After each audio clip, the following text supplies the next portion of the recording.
Welcome to everyone. My namaskarams to everyone. A warm welcome. Sarvebhyaha Harda Swagatam to this session of Shri Lalita Sahasranama Stotram chanting.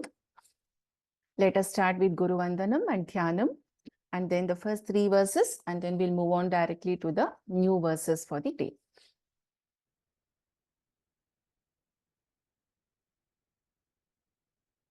Gurure bhagate gurumeva bhaje gurunaiva sahasmi namo gurave na guroh paramam shishurasmi guroh matirasti gurau mama pahi guru. Dhyanam. Let us visualize and meditate on Shri Lalita Parameshwari.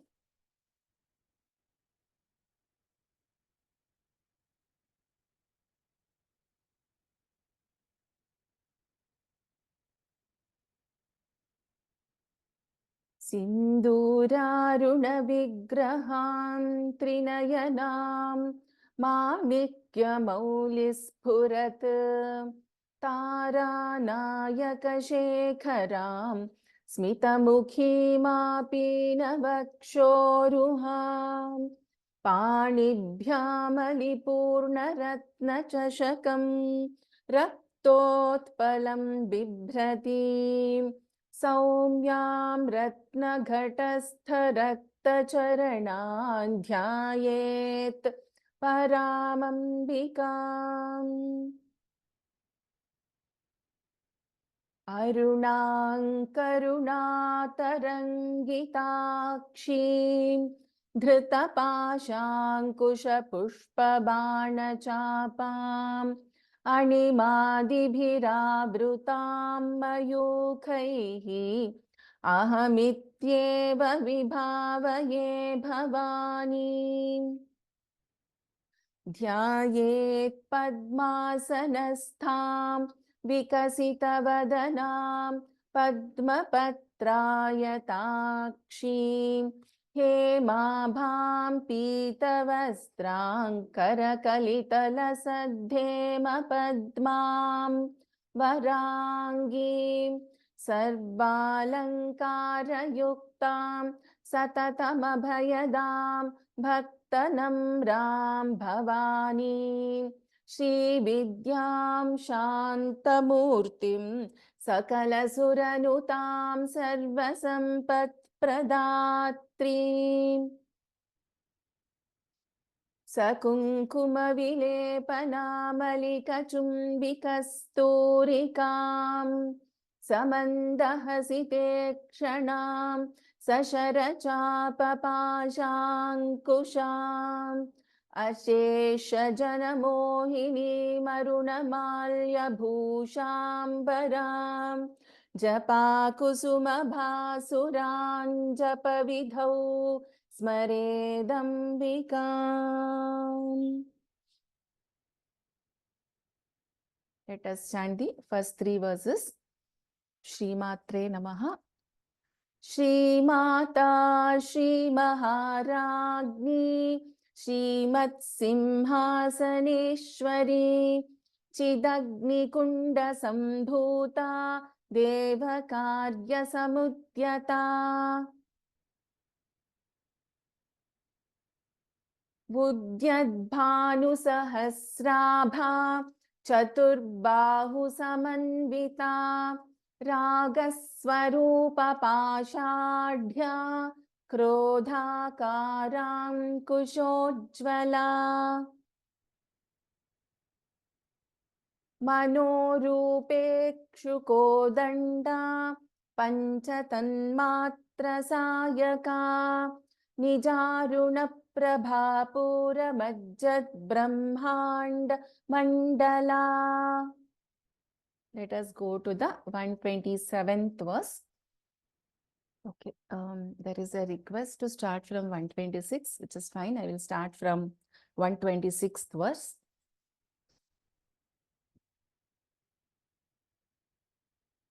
I'll chant the entire shloka once, and Sai Smriti, you can chant after me. त्र्यक्षरी दिव्यगन्धाढ्या सिन्दूरतिलकाञ्चिता Uma शैलेन्द्रतनया Gauri गन्धर्वसेविता। त्र्यक्षरी दिव्यगन्धाढ्या सिन्दूरतिलकाञ्चिता Uma शैलेन्द्रतनया Gauri गन्धर्वसेविता। त्र्यक्षरी दिव्यगन्धाढ्या सिन्दूरतिलकाञ्चिता Uma शैलेन्द्रतनया Gauri गन्धर्वसेविता। Let's move to the 127th verse. Vishwagarbha, we have Bha Mahaprana here. Swarna Garbha Varada. I will talk about the split here a little later. Swarna Garbha Varada. Bha is a Mahaprana here. Vagadhishwari. Dha is a Mahaprana Akshara. Dhyana Gamya Parichedya. Dha, the first letter in the second line. Dha is a Mahaprana, and then we have Ya. So Dhyana. And in Parichedya, we have Alpaprana Cha as well as Mahaprana Cha. Parichedya. In the last letter of this first padam, that is Parichedya, we have Alpaprana Da and Ya. So this is Dhyana Gamya Parichedya Jnanada Jnana Vigraha. Meenakshi, you can repeat after me. Vishwagarbha Vishwagarbha Vishwagarbha Swarnagarbha Swarnagarbha Swarnagarbha. So if we split this will be Vishwagarbha, Swarnagarbha, and then we have Avarada and Vagadhishwari. However, we will chant this second word of the first line together. Vishwagarbha, Swarnagarbha, Varada. Vishwagarbha Swarnagarbha Varada. Vishwagarbha Swarnagarbha Varada. Vagadhishwari. Vagadhishwari Vagadhishwari. Vishwagarbha Swarnagarbha Varada Vagadhishwari. Vishwagarbha Swarnagarbha Varada Vagadhishwari. Vishwagarbha Swarnagarbha Varada Vagadhishwari. Dhyanagambya Parichedya Dhyanagambya Parichedya Dhyanagambya Parichedya. So even here, if we split this, it will be Dhyanagamya and Aparichedya. Dhyanagamya and Aparichedya. But we will chant this together. Dhyanagamya Parichedya. Dhyanagambya Parichedya Dhyanagambya Parichedya. Jnanada Jnanavigraha. Jnanada Jnanavigraha Jnanada Jnanavigraha. Dhyanagambya Parichedya Dnyanada ज्ञानविग्रह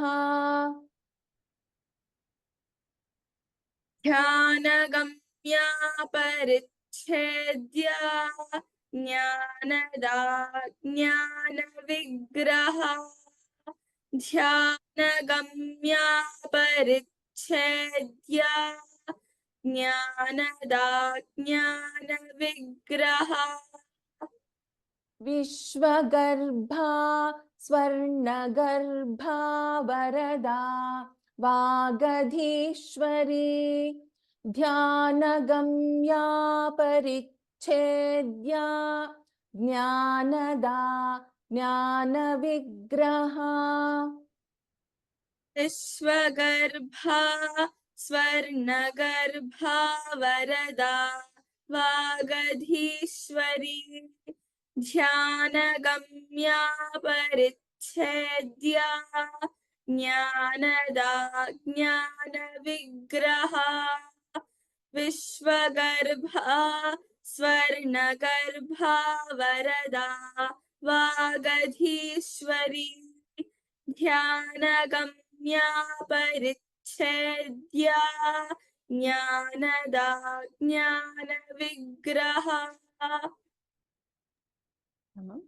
So in the first line, as was indicated earlier, we have four names: Vishwagarbha, Swarnagarbha, Avarada, Vagadhishwari. In the second line also, we have four names: Dhyanagamya, Aparichedya, Jnanada, Jnana Vigraha. So let's move to the next verse. Sarva Vedanta Samvedya, Sarva Vedanta Samvedya, Satyananda Swarupini, Lopa Mudrarchita, Leela Klipta, this is Leela Klipta, Brahmanda Mandala, Brahmanda, this is Brahma, Brahmanda Mandala. Sarva Vedanta Samvedya, सर्ववेदान्त संवेद्या सर्ववेदान्त संवेद्या Satyananda Swarupini, Satyanand स्वरूपिणी सत्यानन्द स्वरूपिणी Sarva Vedanta Samvedya, Satyananda Swarupini, सर्ववेदान्त संवेद्या Satyanand स्वरूपिणी सर्ववेदान्त संवेद्या सत्यानन्द स्वरूपिणी Lopa Mudrarchita,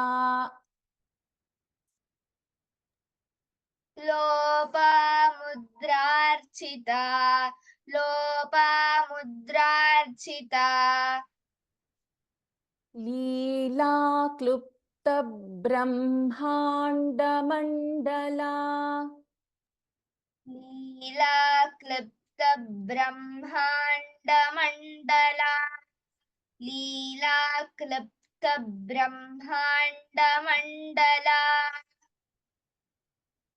Lopa Mudrarchita, Leela Klupta Brahmanda Mandala. लोपामुद्रार्चिता लीलाक्लृप्त ब्रह्माण्डमण्डला लोपामुद्रार्चिता लीलाक्लृप्त ब्रह्माण्डमण्डला Sarva Vedanta Samvedya, Satyananda Swarupini, Lopa Mudrarchita, Leela Klupta Brahmanda Mandala.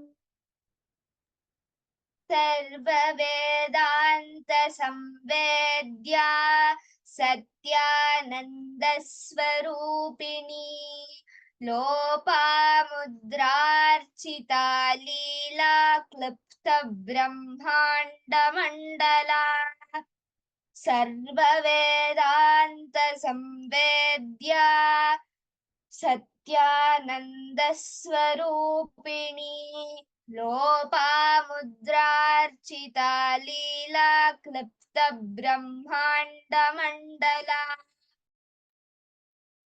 Uttamam. So we have two names in the first line of this verse and two names in the second line of this verse. So Lopa Mudrarchita is one name and Leela Klipta Brahmanda Mandala is one name. So this from Leela onwards till the end of the verse, you should be chanting it together, no breaking the name or taking a pause here. If you want, you can take a pause after this, small pause after this Lopa Mudrarchita. But no pause during Leela Klipta Brahmanda Mandala. Let's move to the next one. Adrishya, Drishya Rahita, Vignatri, Vedya Varjita, Yogini, Yogada, Yogya, Yogananda, Yugandhara. So in Yugandhara, dha is a Mahaprana-akshara.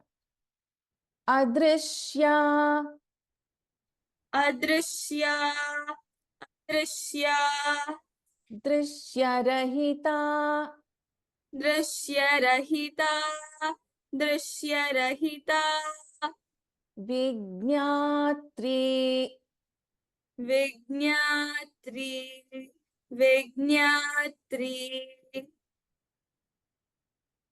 Vedyavarjita, Vedyavarjita, Vedyavarjita, Adrishya, Drishyarahita, Vignatri, Vedyavarjita, Adrishya, Drishyarahita, Vignatri, Vedyavarjita, Adrishya, Drishyarahita, Vignatri, Vedyavarjita,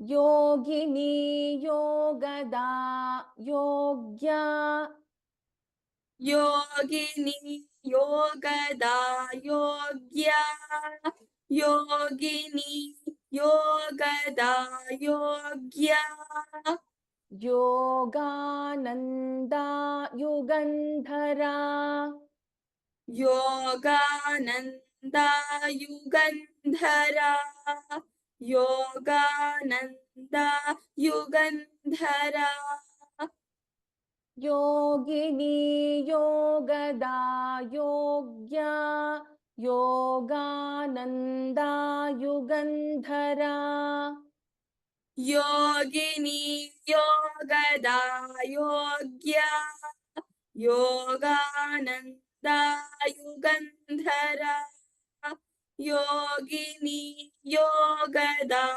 Yogya, Yogananda, Yugandhara. Complete verse now. Adrishya, Drishyarahita, Vignatri, Vedyavarjita, Yogini, Yogada, Yogya, Yogananda, Yugandhara. Adrishya, Drishyarahita, Vignatri, Vedyavarjita, Yogini, Yogada, Yogya, Yogananda, Yugandhara, Drishya, Drishyarahita, Vignatri, Vedyavarjita, Yogini, Yogada, Yogya, Yogananda, Yugandhara. Tamam. So in this it's very clear. The first line has 4 names. Second line has 5 names in this verse. Let us move to the next one. Ichha Shakti. In Ichha, we have Alpaprana Cha, as well as Mahaprana Cha and Cha. Ichha Shakti, Jnana Shakti. Please note, this is not Gya or it is not Gna, it is Jnana Shakti. Please listen carefully. Ichha Shakti, Jnana Shakti. It's not Gya. Kriya Shakti Swarupini. Sarvadhara, dha is a Mahapranakshara. Supratishtha, we have Shanmukha and Tha Mahaprana. Supratishtha, Sadasadrupa Dharini. Ichha Shakti, Jnana Shakti, Kriya Shakti Swarupini. Sarvadhara, dha is a Mahaprana. Supratishtha, Sadasadrupa Dharini. This first line has to be chanted together when we do the Parayanam. However, for the sake of learning, I'm going to take a break after Shakti here. Ichha Shakti Jnana Shakti. Ichha Shakti Jnana Shakti. Ichha Shakti Jnana Shakti. Kriya Shakti Swarupini. Kriya Shakti Swarupini. Kriya Shakti Swarupini. Ichha Shakti Jnana Shakti Kriya Shakti Swarupini. Ichha Shakti Jnana Shakti Kriya Shakti Swarupini. Ichha Shakti Jnana Shakti Kriya Shakti Swarupini. Sarvadhara Supratishtha. Sarvadhara Supratishtha. Sarvadhara Supratishtha. Sadasadrupadharini. Sadasadrupadharini. Sadasadrupadharini. Sarvadhara Supratishtha. Sadasadrupadharini.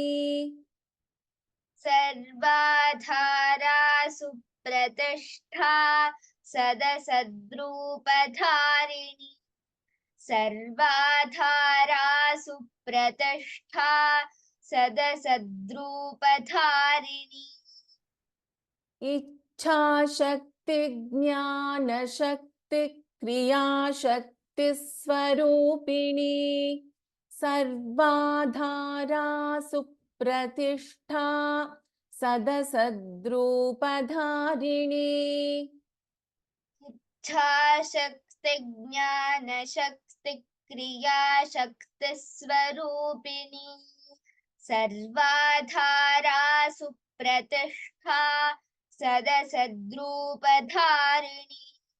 Ichha Shakti Jnana Shakti Kriya Shakti Swarupini.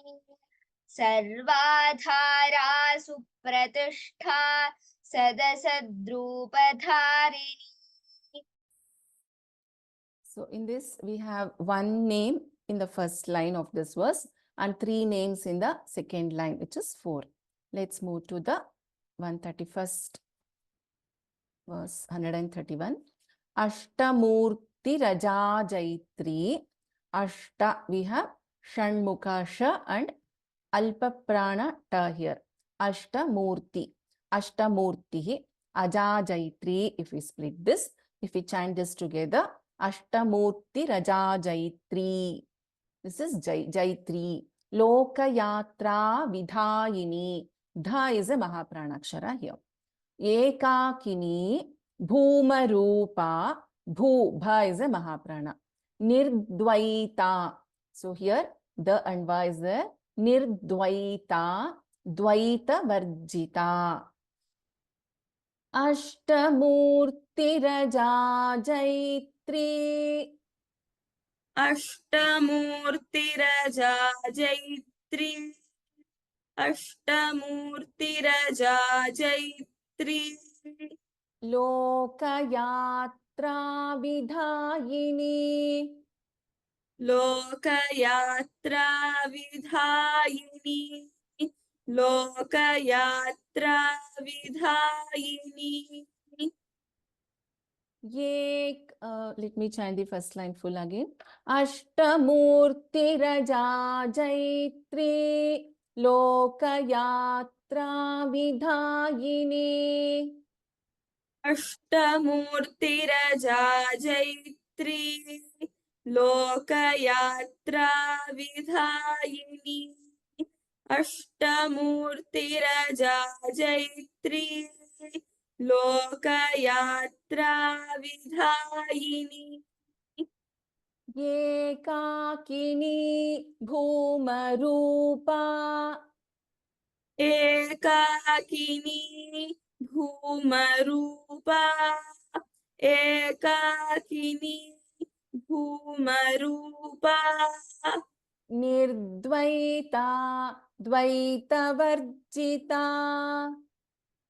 निर्द्वैता द्वैतवर्जिता निर्द्वैता द्वैतवर्जिता एकाकिनी भूमरूपा निर्द्वैता द्वैतवर्जिता एकाकिनी भूमरूपा निर्द्वैता द्वैतवर्जिता एकाकिनी भूमरूपा निर्द्वैता द्वैतवर्जिता अष्टमूर्तिरजा जैत्री लोकयात्रा विधायिनी एकाकिनी भूमरूपा निर्द्वैता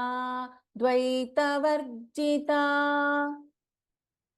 अष्टमूर्तिरजा जैत्री लोकयात्रा विधायिनी एकाकिनी भूमरूपा निर्द्वैता द्वैतवर्जिता अष्टमूर्तिरजा जैत्री लोकयात्रा विधायिनी एकाकिनी भूमरूपा निर्द्वैता द्वैतवर्जिता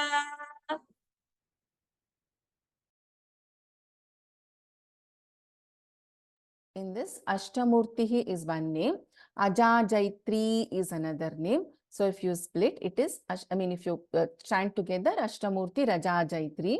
So two names here, and then Lokayatra Vidhayini.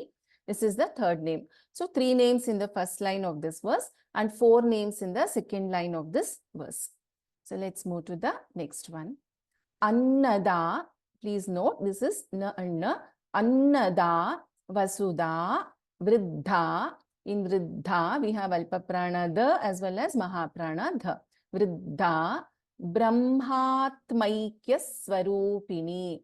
Brahmatmaikya Swarupini. Brihati Brahmani Brahmi Brahmananda Balipriya. Annada Vasudha Vriddha. Annada Vasudha Vriddha. Annada Vasudha Vriddha.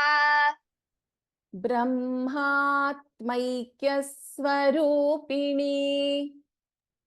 Brahmatmaikya Swarupini.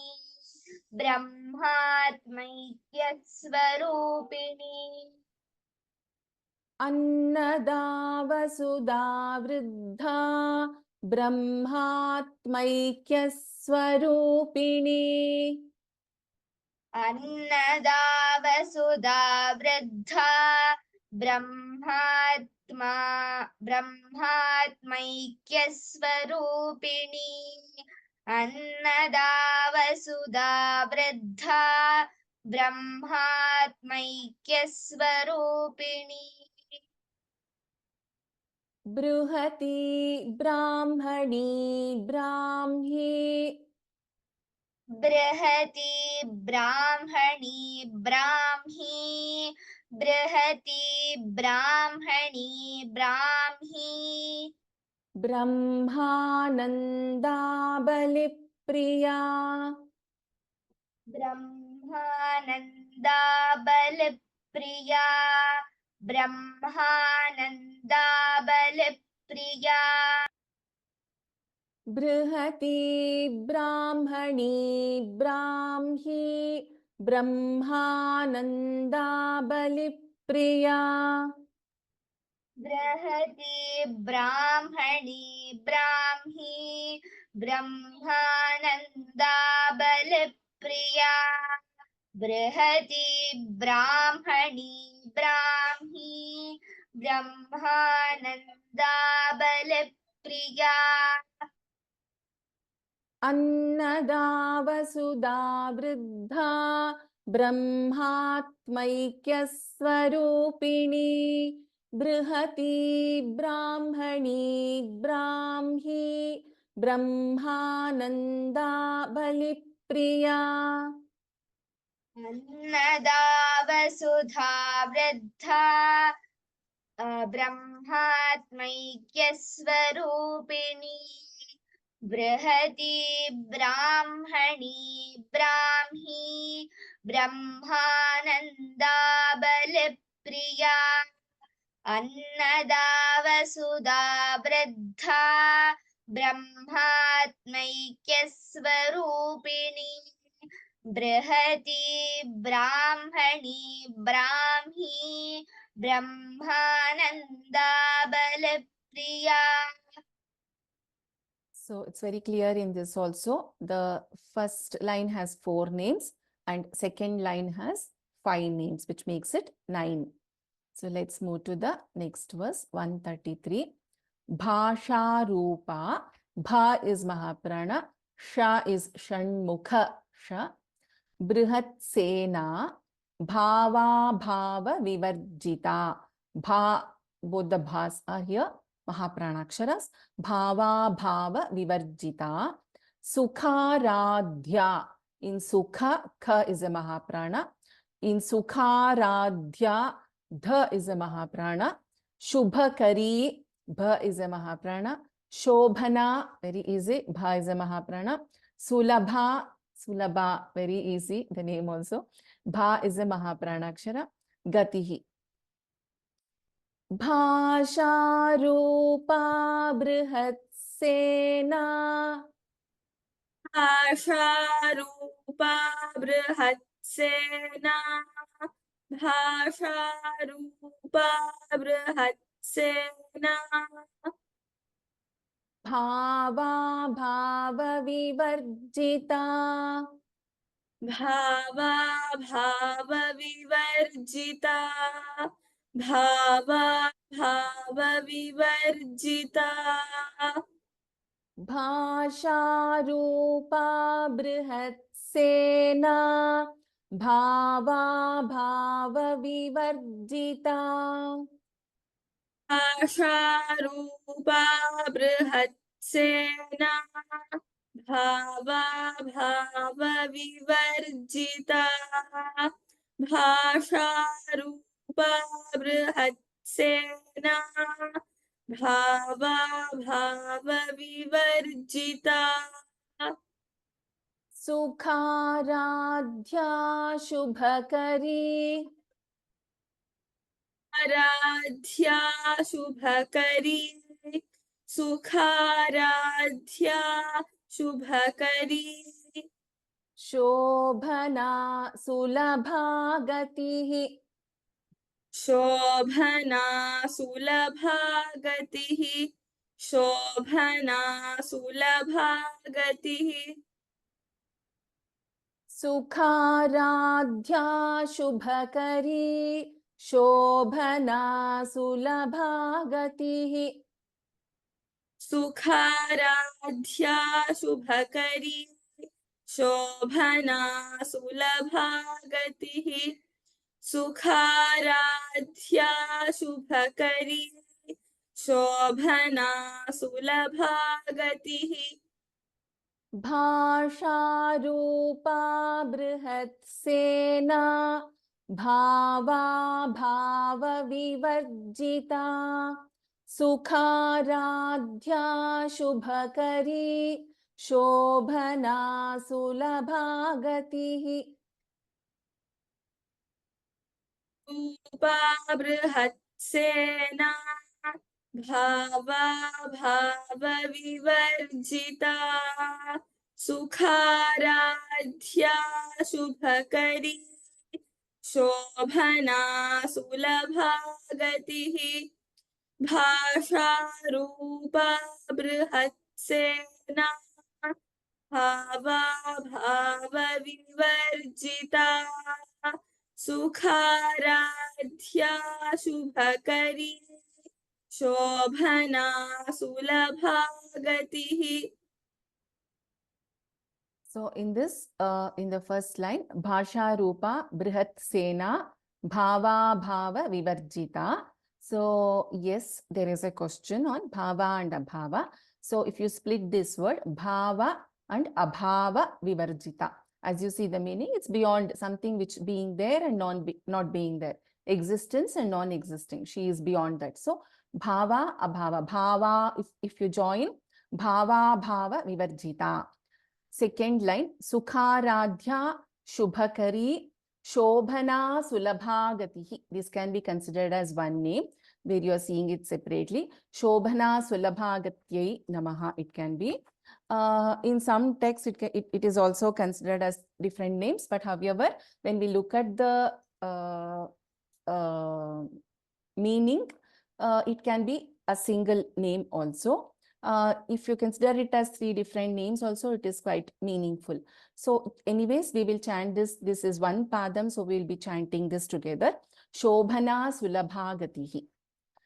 So Bhasha Rupa, Brihatsena, Bhava Bhava Vivarjita, 3 names.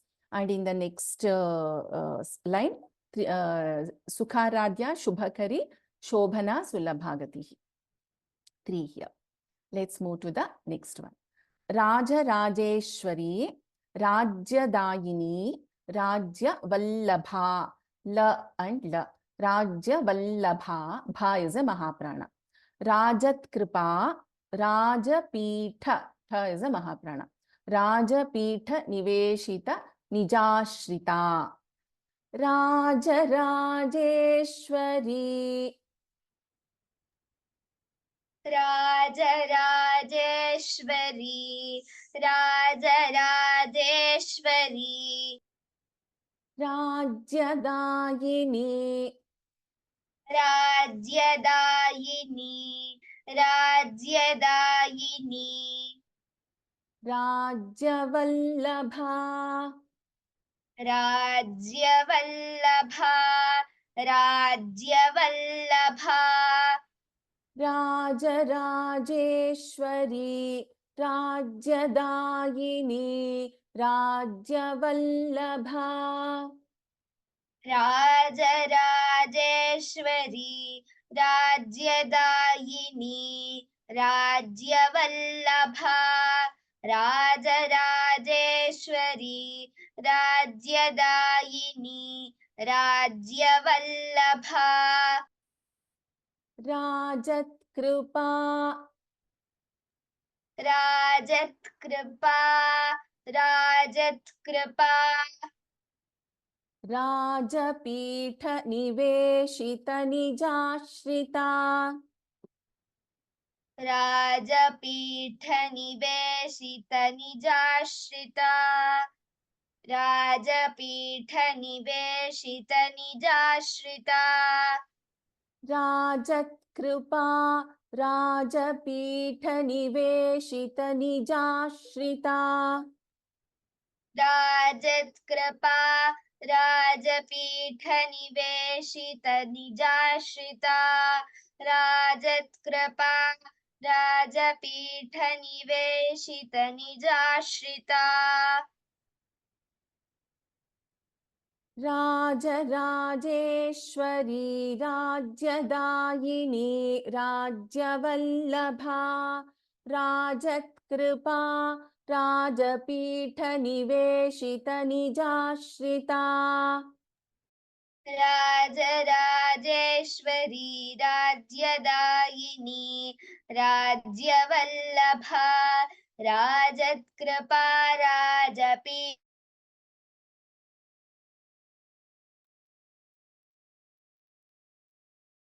राज्यदायिनी राज्यवल्लभा राजत्कृपा राजपीठनिवेशितनिजाश्रिता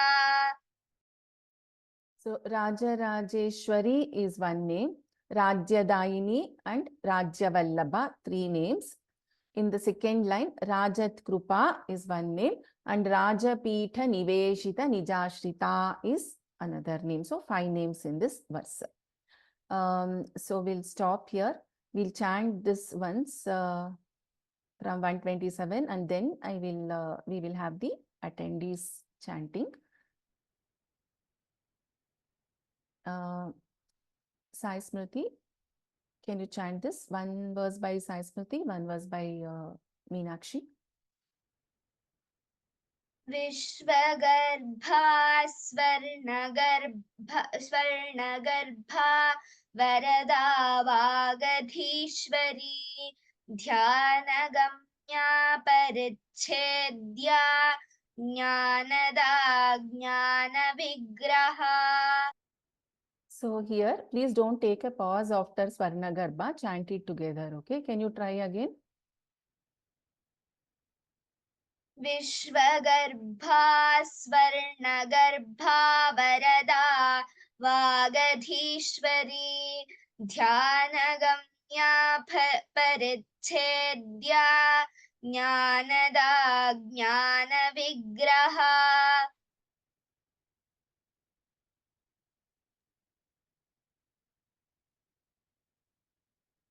सर्ववेदान्त संवेद्या सत्यानन्दस्वरूपिणी लोपामुद्रार्चिता Leela क्लुप्त ब्रह्माण्डमण्डला.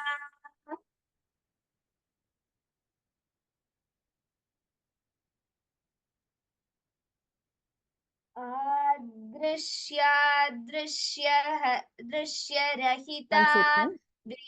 Sai Smriti, can you start again? अदृश्यरहिता विज्ञात्री वेद्यवर्जिता योगिनी Yogoda योग्या Yogananda युगन्धरा.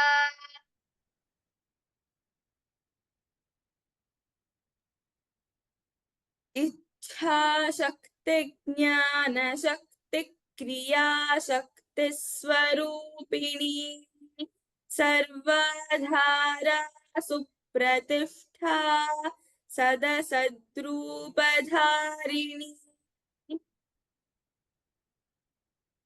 So in this, just trying to answer the question, there is no Mahaprana here, like Ichha Shakti is not there. So what is happening here is, there is a doubling happening. For example, Ichha Shakti, Jnana Shakti, Kriya Shakti. So that is why you might be hearing a little more stress, which is not Mahaprana or which is not He. It is not Shakti or Shakti. It is basically Ka is getting doubled. Nya, there is a doubling happening over there. So Ichha Shakti, Jnana Shakti, Kriya Shakti, Swarupini. So wherever you are seeing Shaktis, so it is not, there is no Tha, it is Ta and there is no Mahaprana Tha there. It is Shakti, Ka and Tha, Shakti. Let's go to the next one. अष्टमूर्तिरजाजयित्री लोकयात्रा विधायिनी एकाकिनी भूमरूपा निर्द्वैताद्वैतवर्जिता. So here again there is a question. Why can't we chant it as Ashtamurtir and then Ajajayatri? No. The names here are actually Ashtamurtihi and Ajajayatri. If we go by the names, if we split this, there is a Visarga Ashtamurtihi, Ajajayatri. These are the clear names. But there is a Sandhi happening here because of the joining of letters. So it is when we chant this together, as this is coming in one padam, if you see 8 letters are there. Ashtamurti Rajajayatri. So we can't chant this as Ashtamurtir and Ajajayatri. It is wrong. Ashtamurti Rajajayatri is the correct pronunciation here. So let's go to the next one.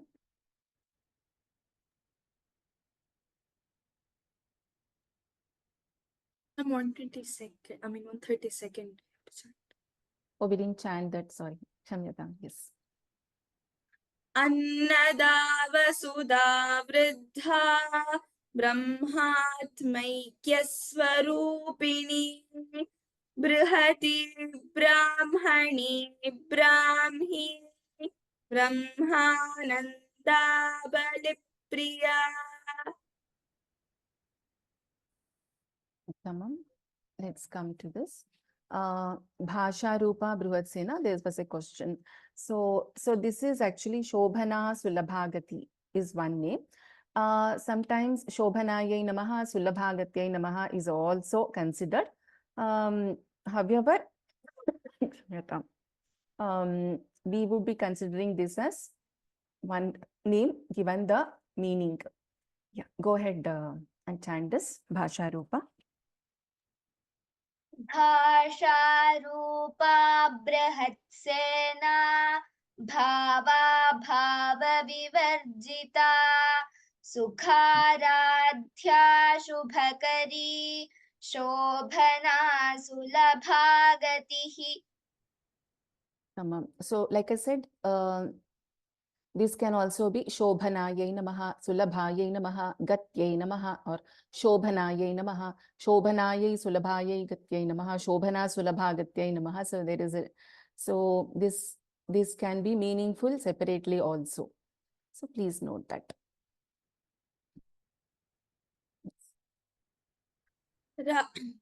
Rajarajeshwari राज्यदायिनी राज्यवल्लभा राजत्कृपा राजपीठनिवेशितनिजाश्रिता.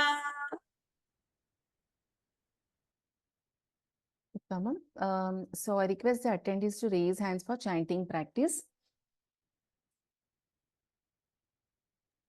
I'm 135th verse. Yeah. We did 31, 134 we chanted now, right? Yeah. Okay.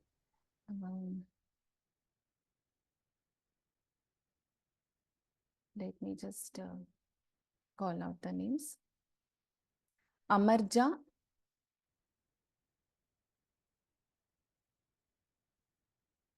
Amarja, I have unmuted you. Can you chant this?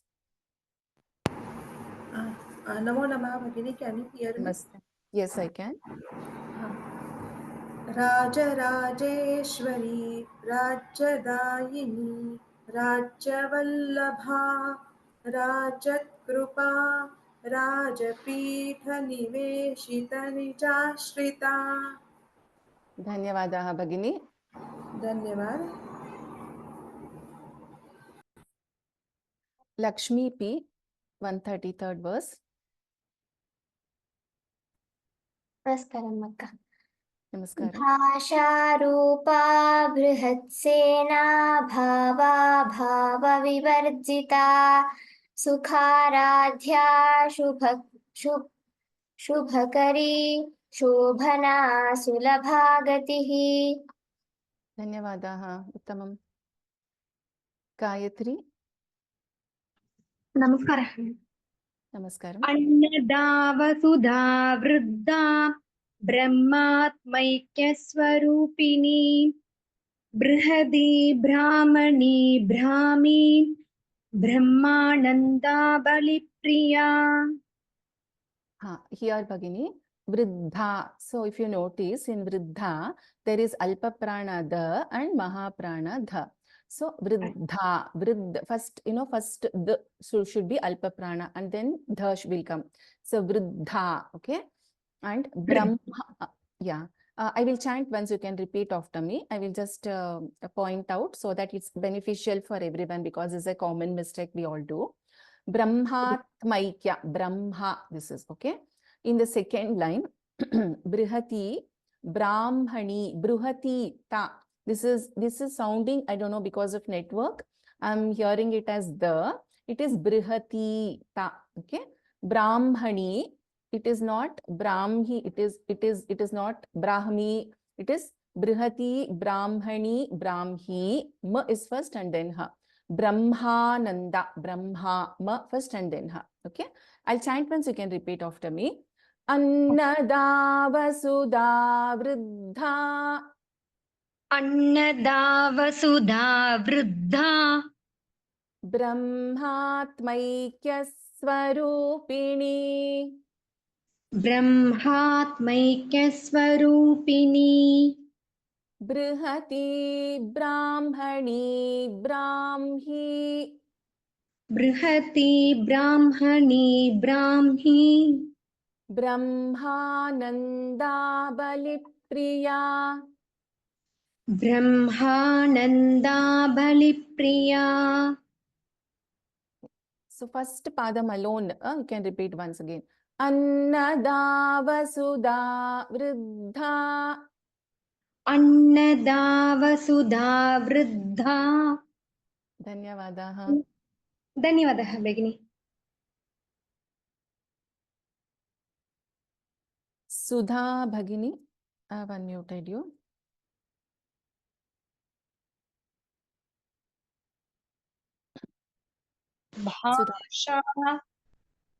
भाषारूपा बृहत्सेना भावा भावविवर्जिता सुखाराध्या शुभकरी शोभना सुलभा गतिः. Dhanyavadaha. Let me go back to 131. Dhanyavadaha Bhagini, Sudha Bhagini. Uma Chetan. नमस्ते भगिनी. Namaste. अष्टमूर्तिरचा Chaitri लोकयात्रा विधायिनी एकाकिनी भूमरूपा निर्द्वैताद्वैतवर्जिता. Dhanyavadaha. Jyoti Bhagini, I have unmuted you. 130th verse. Namaskara Bhagini. Namaskaram.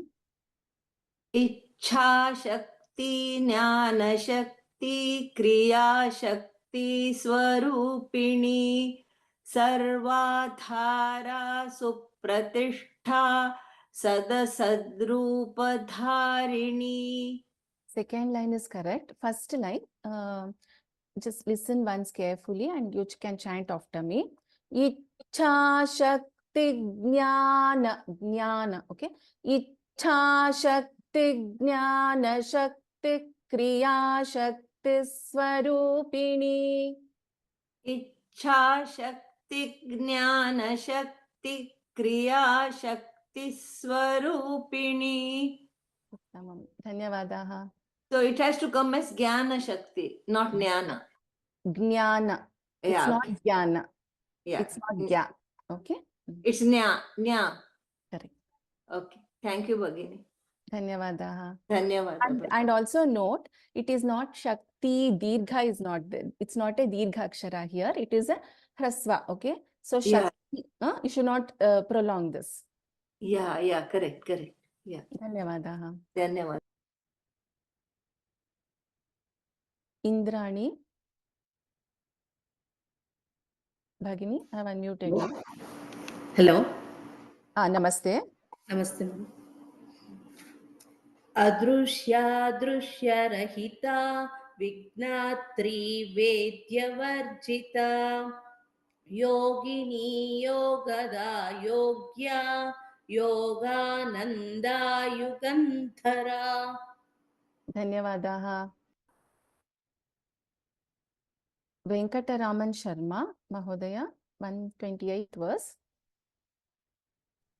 Ram Ram भगिनी. राम राम राम.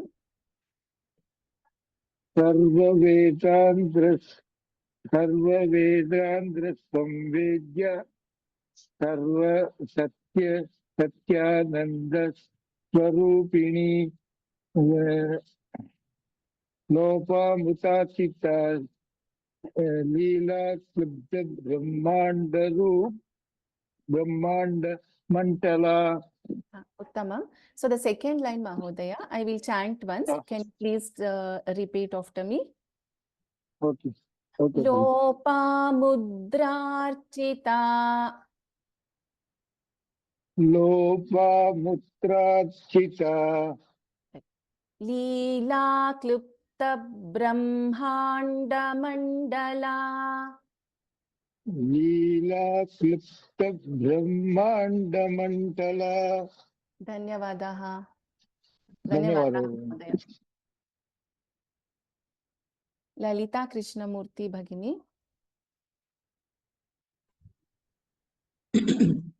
विश्वगर्भ नमस्कार. विश्वगर्भ स्वर्णगर्भ वरदा वागदीश्वरी ध्यानगम्या वरिष्येत्या Dnyanada ज्ञानविग्रहा. Uttamam. First line Bhagini. Try to chant the second word together. Vishwagarbha Swarnagarbha Varada. Don't make it as Swarnagarbha and give a pause and Varada. No. Swarnagarbha Varada Vagadhishwari. Okay. Would you like to try? Okay. Vishwagarbha Swarnagarbha Varada Vagadhishwari ज्ञानगम्या वरिष्येत्या Dnyanada ज्ञानविग्रहा. धन्यवादाः. नमस्कार. नमस्कारम्. Mayura Jayam.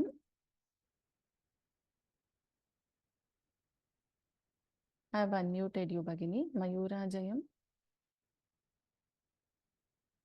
126th verse. Can you hear me? Namaskaram. Yes. Namaskaram. त्रैक्षकरी दिव्यगन्धाढ्या सिन्दूरतिलकाञ्चिता उमाशैलेन्द्रतनया Gauri गन्धर्वसेविता. First line, Bhagini. You can repeat after me. Triakshari. Trekshari. Divyagandhadhya. Divyagandhadhya. Sinduratilakanchita.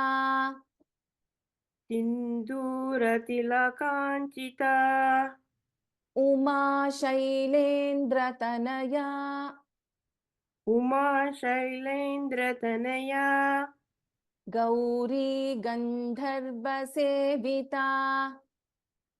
Gauri Gandharva Sevita. Tamam. Bhavya Nagaraju Bhagini.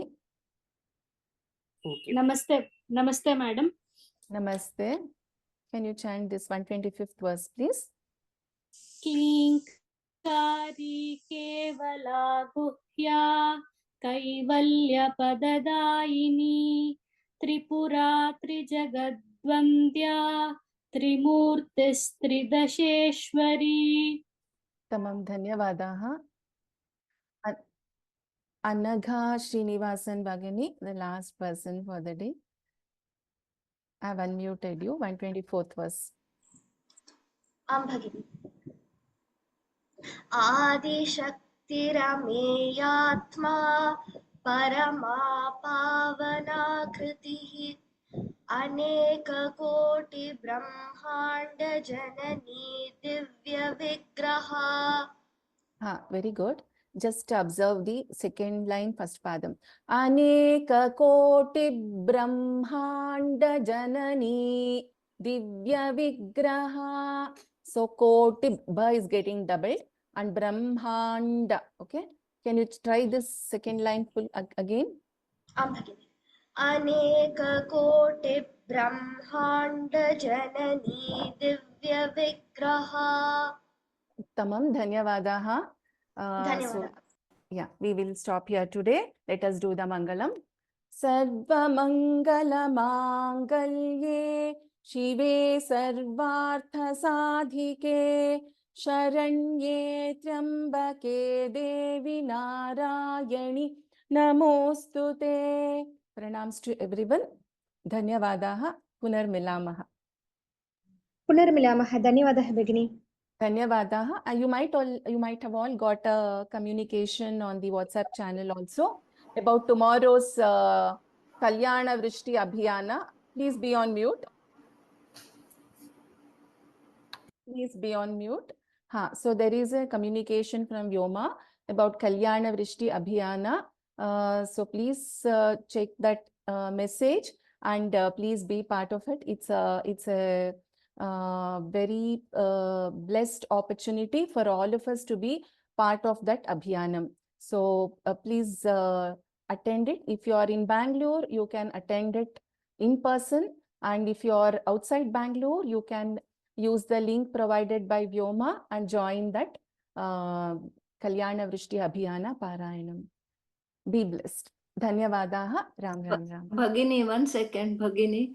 That WhatsApp group, the one which you had put in chat, I cannot join it. It says cannot be joined. So if you can send the email, I can join from the email, Bhagini. Okay. Can you do me a favor? Can you please put a mail to me right now? I will check the mail and I will try to put your number also in the mail, please, so that I'll try to get you added to the group. Okay, because that's the email which I had sent, I think, before Navratri, 2 emails. To me, is yes. it Jyoti Bhagini? Yeah, Jyoti Shenoy. But I think I responded to that. I think last class also we spoke about it, right? Yeah, I'm not getting it. Somehow my husband. Okay. I'll send it again, Bhagini. I'll send it again. If anybody in the class now, if you have the WhatsApp link handy, can you please put it on the chat here? Bhagini, from the chat I wrote it, but I was not able to join. Okay. In that case, you please put your mobile number and mail me so that I will send it to the admin and I will get you added to the group. Thank you so much, Bhagini. Thank you. Dhanyavadaha. Namaste. Dhanyavadaha, Bhagini. So those of you who are not in the group, please send a mail so that I can send you the WhatsApp group link if you are not in the group still. Dhanyavadaha.